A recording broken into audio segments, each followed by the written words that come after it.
Morning, Goalers! Breakfast reveal kami ngayon or ako. Kasi ito yung breakfast ko today. Kanina lang yan. Ito yung aking cereals. Cornflakes na ang flavor ay with banana puree. And then, ang ginamit ko lang naman na milk ay yung low-fat milk na ito. Dahil ito yung ibinigay sa akin ng doktor ko nung ako nagpa-opera dati ng aking tabisu. Meaning, total hysterectomy. Wala na po akong matres, wala na po akong uterus. Yan. Wala na po akong ovary. So, meaning to say, wala na pong laman ang aking tiyan. Pero lumalaki pa rin. Siguro dahil nga, meron tayong mga bituka. Ano po? So, yun na nga po, nandito ako sa aking pagkain ng almusal. Ito nga pong aking cereals ay lalagyan ko ng gatas para naman maging masarap-sarap. Kahit ang gatas ko medyo walang lasa yan eh. Tapos meron akong dating cereals na binili ko online. Yung umuuso ngayon na may mga dried fruits. So, sinamahan ko siya para naman maiba-iba ang lasa.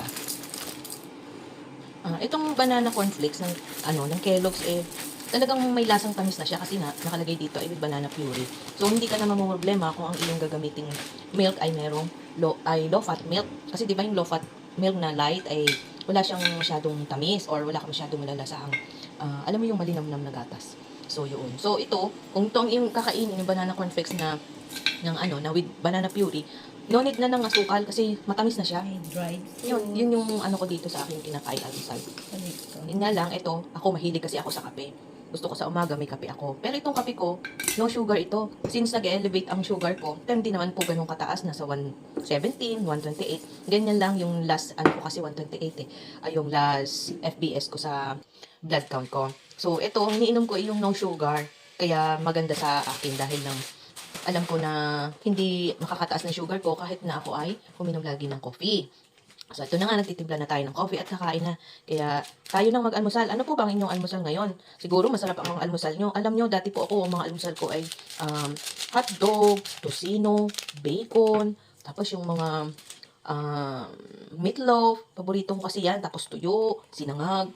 Since tumataas yung ating cholesterol at saka nag-elevate ang sugar, medyo nag-lessen ako. Tsaka wala akong kapartner kumain ngayon. Kaya, ito lang po yung aking almusal today. Hindi ko alam kung hanggang kailan ko kayang kainin yan.